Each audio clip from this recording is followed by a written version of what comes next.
Assalamualaikum warahmatullahi wabarakatuh. Perkenalkan, nama saya Muhammad Fauzan Ramadan dengan NIM F5212402. Nah, di sini saya akan menjelaskan tugas tentang penarikan kesimpulan logis dan pembuktian matematika yang meliputi 3 bagian utama, yaitu penggunaan aturan modus ponens, pembuktian langsung, dan pembuktian dengan metode induksi matematika.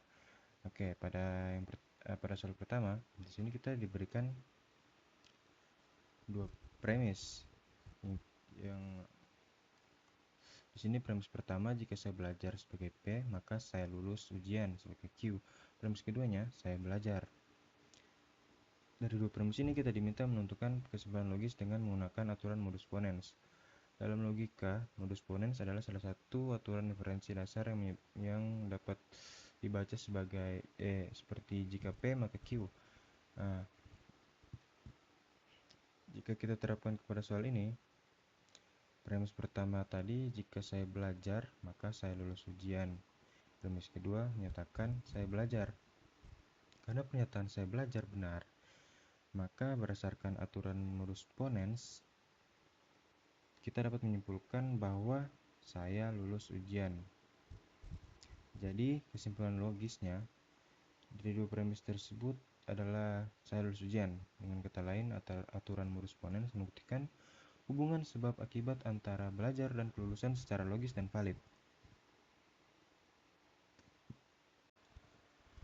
Oke, kita selanjutnya beralih ke nomor 2 atau bagian kedua. Nah, di sini kita harus membuktikan bahwa jika n adalah bilangan ganjil, maka n kuadrat juga bilangan ganjil. Nah, di sini kita akan menggunakan pendekatan bukti langsung. Artinya kita mulai dari asumsi bahwa pernyataan awal benar, kemudian menunjukkan langkah demi langkah sampai mencapai kesimpulan diinginkan. Kita mulai dengan mengingat bahwa bilangan ganjil adalah bilangan yang tidak habis dibagi dua, atau secara aljabar dapat ditulis dalam bentuk seperti ini. Jadi di sini kita tulis n sama dengan 2k ditambah 1, yang dimana k tadi adalah bilangan bulat. Nah, sekarang kita dapat kuadratkan kedua sisi, atau kita ingin tahu apakah n kuadrat atau n kuadrat tadi juga memiliki sifat yang sama. Jadi kita hitung n kuadrat sebagai berikut. Jadi n kuadrat sama dengan 2k ditambah 1 kuadrat dalam kurung sama dengan n kuadrat sama dengan 4k kuadrat ditambah 4k tambah 1. Nah, langkah selanjutnya kita akan faktorkan hasilnya agar mudah dibahas. Nah, kita dapat mudah analisis. Nah, di sini kita bisa faktorkan sebagai 4k kuadrat ditambah 4k ditambah 1 sama dengan 2 dalam kurung 2k kuadrat ditambah 2 tambah 1. Nah, di sini dalam kurung 2k kuadrat ditambah 2k adalah bilangan bulat.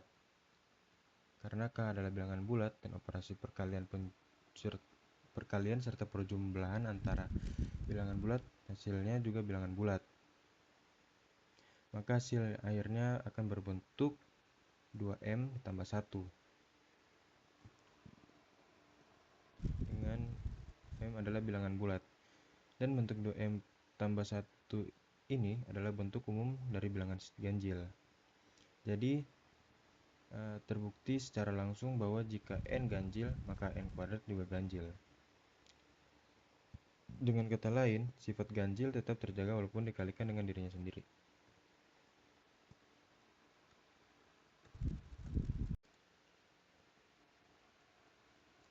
Oke, kita akan masuk ke bagian ketiga atau ke bagian terakhir kita, yaitu membuktikan rumus menggunakan induksi matematika. Di sini rumus yang ingin kita buktikan adalah 2 ditambah 4 ditambah 6 ditambah seterusnya ditambah 2n sama dengan n dalam kurung n tambah 1. Nah, artinya jika kita menjumlahkan semua bilangan genap dari 2 sampai 2 kali n, hasil akhirnya akan sama dengan n dikalikan dengan n ditambah 1.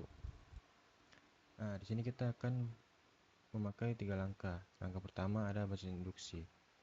Nah, basis induksi ini untuk membuktikan n sama dengan 1. Kalau n sama dengan 1, berarti hanya ada satu bilangan genap, yaitu 2. Sisi kiri atau jumlah bilangan nya tadi sama dengan 2.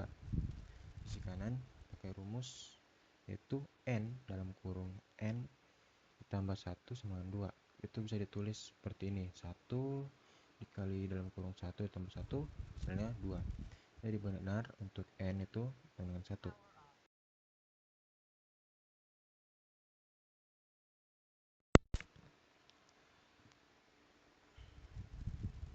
Kita masuk ke langkah kedua atau hipotesis induksi.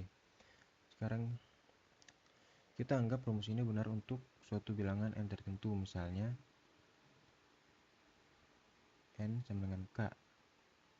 Artinya jika kita menjumlahkan bilangan genap sampai 2k, hasilnya sama dengan k dikali k ditambah 1. Jadi kita anggap pernyataan ini benar untuk n sama dengan k. Seperti ini. 2 ditambah 4 ditambah 6 ditambah seterusnya ditambah 2k sama dengan k kali k tambah 1 dalam kurung. Nah, asumsi ini kita akan gunakan untuk membuktikan langkah berikutnya atau langkah induksi. Oke, jadi di langkah induksi kita ingin membuktikan bahwa kalau rumus benar untuk n sama dengan k, maka rumusnya juga benar untuk n sama dengan k tambah 1. Nah, kalau kita menambahkan satu bilangan genap yaitu 2 dalam kurung k ditambah 1, maka hasilnya seperti ini. 2 ditambah 4 ditambah 6 ditambah seterusnya tambah 2k tambah 2 dalam kurung k plus 1 atau k tambah 1. Nah, berdasarkan asumsi sebelumnya pada pertama 2 tambah 4 tambah seterusnya tambah 2k sama dengan k plus 1. Jadi totalnya menjadi k dalam kurung k plus 1 ditambah 2 dalam kurung k plus 1. Nah, sekarang kita bisa lihat bahwa kedua suku tersebut punya faktor yang sama, yaitu k plus 1. Kita bisa lihat di sini. Jadi k sama dengan k ditambah 1 tambah 2 k tambah 1. Kalau kita faktorkan k plus 1 tadi menjadi k plus 1 kali k plus 2. Untuk ini sama persis seperti rumus awal yang hanya saja n-nya diganti. Seperti ini. Menjadi k plus 1. N-nya itu diganti jadi k plus 1, yaitu bisa kita lihat seperti n dalam kurung n plus 1, maka k plus 1 ini juga k plus 1 kali k plus 2 dalam kurung. Jadi karena rumus ini sudah terbukti benar untuk n sama dengan 1 dan benar untuk n sama dengan k, maka rumus juga benar untuk n sama dengan k plus 1. Maka berdasarkan induksi matematika, rumus ini benar untuk semua bilangan bulat positif n. Jadi terbukti benar untuk semua n.